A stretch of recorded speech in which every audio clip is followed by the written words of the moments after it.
Pesto sem se prvič srečal pri projektu Pozdravi iz Triponija oziroma Greetings from Cartoonia.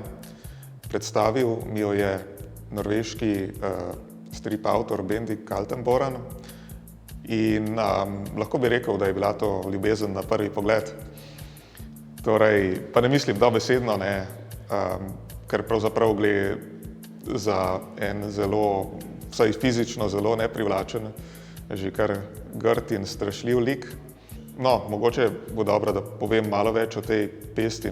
To je, kot smo že omenili, lik, ki se je porodil v sami ljudski domišljiji prebivalcev Norveške in že tam v davnem 14. stoletju, ko je tudi tam pustošila črna smrt oziroma kuga.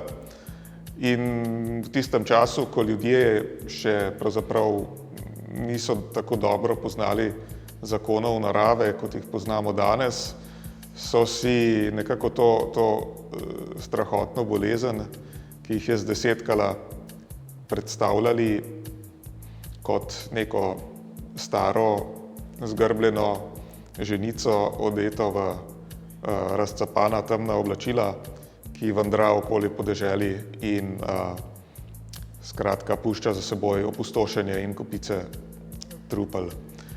In očitno se je ta podoba na Norveškem ohranila skozi stoletja, dokler je ni potem konec 19. stoletja upodobil slikar in ilustrator Theodor Kittelsen v knjigi Črna smrt.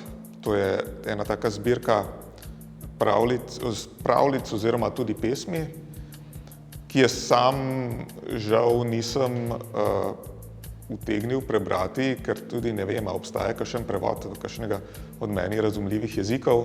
Sem si pa ogledal te ilustracije iz te knjige, ki so me kar precej navdušile, ker se mi zdi, da je res pravzaprav uspel v njih, v teh upodobitvah peste, odlično zajeti neko res tako zelo subtilno, strašljivo vzdušje.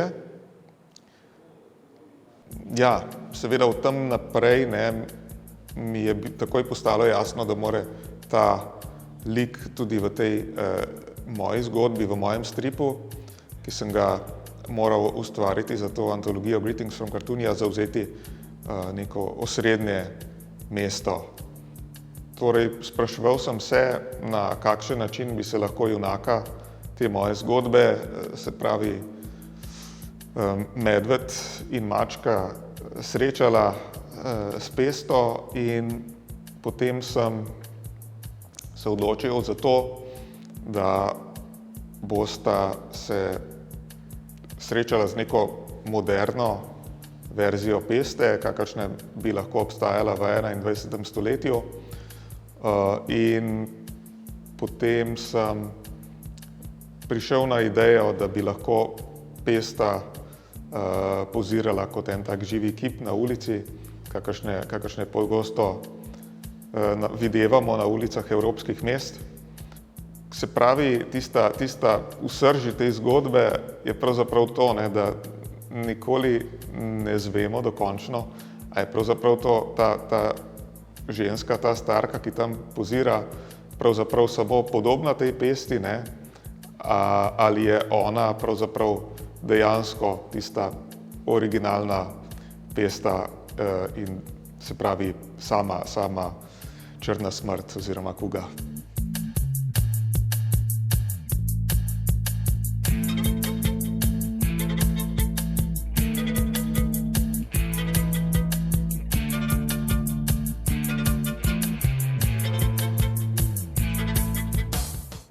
Mislim, da je ta simbioza med živalskimi liki in stripom stara toliko kot strip sam. In tukaj najdemo nešteto različnih primerov, pa naj si bodo to Disneyevi liki, potem preko Undergrounda, Mačka Frica, od Roberta Crumba do kakšnega najresnejših primerov alternativnega stripa, kot je Maus od Arta Spiegelmana. Skratka, gre za eno zelo tako bi rekel, močno vez, ne, in očitno te živalski stripi so fascinirali že marsikaterega avtorja in tudi sam pravzaprav se temu nekako nisem uspel izogniti. Zdaj ne vem, mogoče temu botruje tudi dejstvo, da je bil moj prvi stik s stripom Mickey Muster oziroma njegovi živalski liki. Ta vpliv je tukaj pri meni nedvomen, tako v dobrem kot v slabem. In sem se tudi že sam spraševal, pravzaprav odkje ta fascinacija in kaj je pravzaprav na živalskih likih takega, da se mi nekako meni, kot tudi kakšnim drugim avtorjem, pogosto ponujajo kot izbira kot za nosilce zgodbe.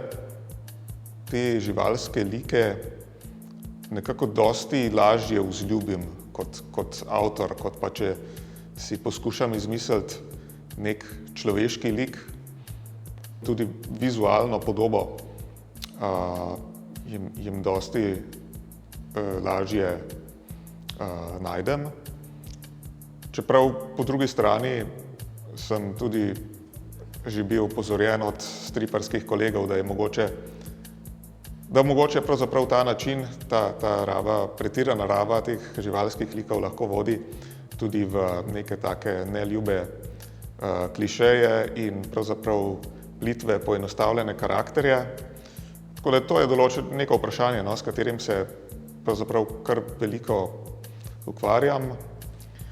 In ne vem, nisem še prišel do nekega končnega odgovora, ali je to dobro ali je slabo, ampak ja, zdi se mi pa zelo verjetno, da bom tudi v prihodnosti še ustvaril kakšen strip z živalskimi liki. No, če pa že, si pa vsekakor prizadevam oziroma veliko razmišljam o tem, kako to izbiro nekoliko kot prvo bolj osmisliti in tudi kako pravzaprav tukaj napraviti še nek originalen korak, mogoče vsaj v tem smislu, da izbrati kakšno živalsko vrsto, ki v stripu še ni bila tako pogosto uporabljena, da ni to nek pes, maček, medved, lev in tako dalje.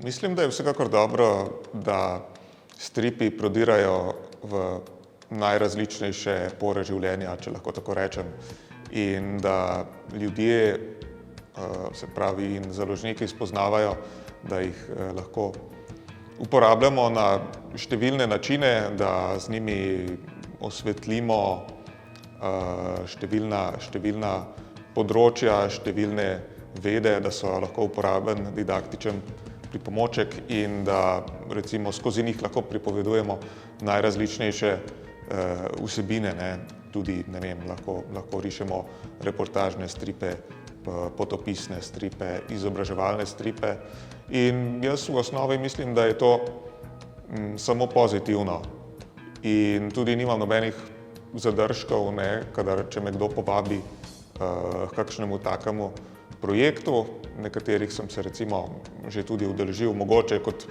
primer lahko dam, da sem, koliko je bilo tega, kakšno leto ali dve nazaj, s svojimi stripi popestril eno kampanjo, ki se je pravzaprav namenjena ozaveščanju o temu oziroma pravzaprav omejevanju prodaje alkoholnih pijač mladoletnim osebam in zadaj, se pravi kot založnik in organizator, je stal FDV in se pravi sem jaz narisal za njih nekaj stripov z nekim likom nekega superheroja, ki nekako pogumlja prodajalce v trgovinah, da se bolj striktno držijo zakona. To je en tak primer recimo stripa, ene take bolj angažirane rabe stripa.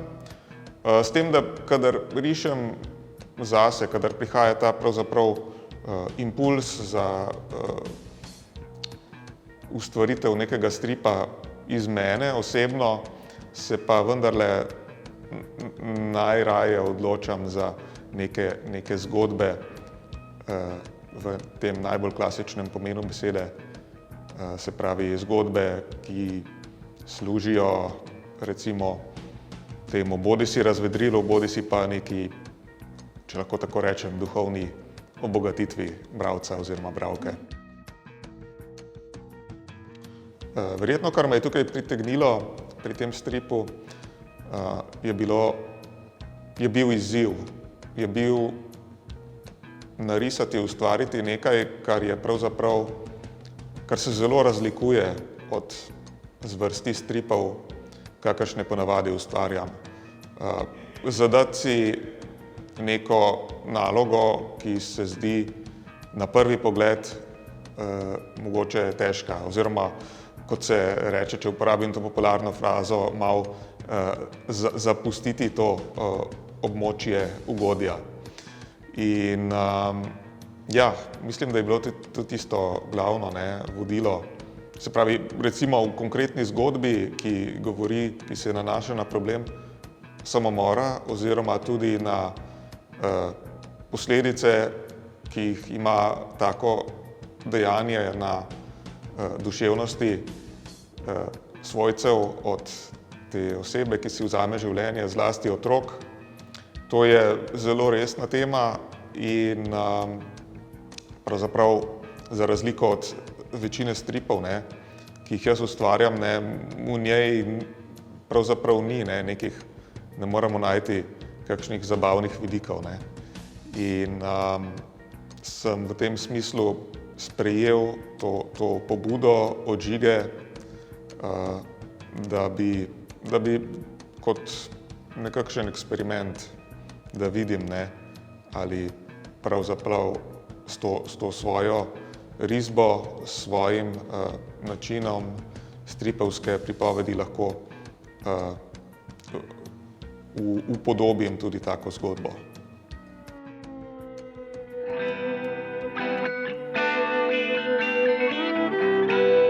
Slovenska ljudska pravljica Štirje godci se mi je že zelo zgodaj prikupila. Našel sem jo v zbirki pravljic Babica pripoveduje. Mogoče sem si jo bolj od drugih zapomnil tudi zato, ker jo je spremljala ilustracija, ki mi je bila tudi precej všeč in je že delno inspirirala tudi enega od prizorov v mojem stripu. To je tista scena, kjer se godci sredi noči ustavijo pred enim propadajočim gradom in tam zaigrajo, se pravi, eno skladbo. Všeč mi je bila zaradi svojega sporočila, te svoje preproste modrosti. Ni lepo zavrniti nekega daru, četudi je ta še tako skromen oziroma z njim nespoštljivo ravnati. Priložnost za neko nadgradnjo te zgodbe pa sem videl v tem, da sem pravzaprav to sporočilo po moji oceni lahko podal na nekoliko subtilnejši način. Namreč v originalni pravljici je to na koncu izpisano zelo direktno. Je celo ta nauk je v zadnjem stavku celo dobesedno izpisan, ta pravljica nas uči to in to, medtem ko sem pravzaprav v stripu to pokazal brez tega glasu, tega pripovedovalca, samo z dejanji in dialogi protagonistov in z temi podobami. Sicer pa sem si vendarle privoščil tudi nekaj intervencij, se pravi sprememb, posegel v samo to fabulo. Največji je verjetno v tem, da sem uvedel en lik, ki ga v originalni pravljici sploh ni, to je lik godčeve žene, se pravi ta najmlajši iz te četverice godcev edini, ki obdrži to podarjeno vejico, se potem, ko se razide s kolegi, vrne domov, kjer ga v moji verziji pričaka žena, ki je potem zelo razočarana, ker domov on prinaša zelo skromen zaslužek. Skratka, vidimo, da v tem gospodinjstvu je ona nekako tista, ki je bolj praktična in pravzaprav skrbi nekako za to družinsko ekonomijo, medtem ko ta naš godec je pa bolj tista romantična duša, ne, ker on bi pa samo godil ves čas in pravzaprav ne razmišlja dosti o tem, ne, kako bodo preživeli. No, ampak potem sem pa izkoristil ta, se pravi, končni zasuk v tej pripovedki, da se potem vendarle na koncu izkaže, da tudi če sledimo nekako svoji duši, tistemu, kar najraje počnemo, da vendarle tudi to nas potem na nek način lahko nagradi na koncu, ne. Kot v primeru te zgodbe oziroma tega godca, to zelo dobesedno, sicer v resničnem življenju pa tako v nekem bolj prenesenem pomenu. Tako sem se odločil, ker je to že pravzaprav značilnost celotne te zbirke, da so vsi stripi v barvah in tudi zato po drugi strani, ker gre za žanr otroškega stripa, ki si ga kar nekako težko zamišljamo črno-belega, čeprav osebno mislim, da tudi to ne bi bilo nič nesprejemljivega, če ne bi bilo nobenih drugih omejitev, ne, bi moral vsak risar stripa, ko se loteva risanja določenega stripa, sam pri sebi razmisliti, ne, kako bi ta strip najbolje izgledal oziroma ali bi bilo zanj, za tisto, kar želi povedati, bolj ustrezno, da ga nariše črno-belega ali v barvah, ne. Tako da jaz mislim, da lahko v nekaterih primerih tudi sama barva postane tudi neko izrazno sredstvo, da ni to nek samo okras, ki lahko odpre v stripu tudi določene pomenske nivoje. Vsekakor je pa tukaj zato, ne, da pravzaprav ustvarja določeno vzdušje in lahko pa rečem, da v tem stripu mi je bila pravzaprav raba barve kar precejšen izziv, mi je bila pa tudi veliko veselje oziroma zabavo. In recimo kot enega od učinkov, ne, na katerega sem uporabil barvo v tem stripu, ne, pa je precej subtilen, ne, pa ga bom tukaj povedal, ne, ker verjetno bi ga sicer številni bralci spregledali, je ta, da recimo v tistem prizoru, kjer godci zaigrajo tisto podoknico pod gradom, sem najprej napravil v barvi en odmik, ne, od prejšnjih strani. To je ta, da kar na lepem, čeprav je to nočni prizor, so barve postanejo žive, kot da bi se prizor, recimo kot da bi bili osvetljeni z nekimi lučmi, ne, ki pa jih ni nikjer, ne. In tukaj sem pravzaprav, to pomeni, ne, da želel sem s to nerealistično rabo barve ustvariti pravzaprav vzdušje, ne, tega njihovega živahnega muziciranja, da se pravi barva prevzame vlogo glasbe, ki je v stripu seveda ne moremo slišati, ne. In tudi potem, ne, ko se pa enkrat to njihove igranje konča, pa potem barve počasi v 3-4 kadrih, ne, spet postopoma zamrejo. V svet stripa vstopam na različne načine. Kot prvo, kot aktiven ustvarjalec, se pravi risar stripov in včasih tudi kot lasten scenarist. In poleg tega pa občasno tudi pišem o stripu, se pravi pišem kritike o stripih drugih avtorjev, tudi že kakšno spremno besedo sem napisal za kakšen strip. Na ta način skušam pravzaprav podpirati in nekako pomagati tej naši lokalni stripovski sceni, ki je nekoliko teoretsko oziroma kritiško podhranjena, ne. Žal premoremo malo piscev v stripu, ne, pa bi bilo zelo dobrodošlo, če bi jih bilo več. Tako da jaz del svojega časa in svoje ustvarjalne energije namenjam tudi tej dejavnosti, pa četudi v njej vedno ne uživam najbolj. Nekaj podobnega bi sicer lahko rekel tudi za svoje pisanje stripov oziroma ustvarjanje scenarijev, ne.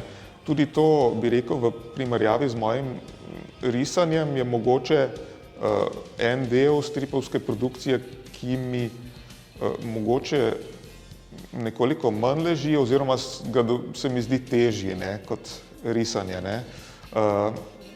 Zakaj?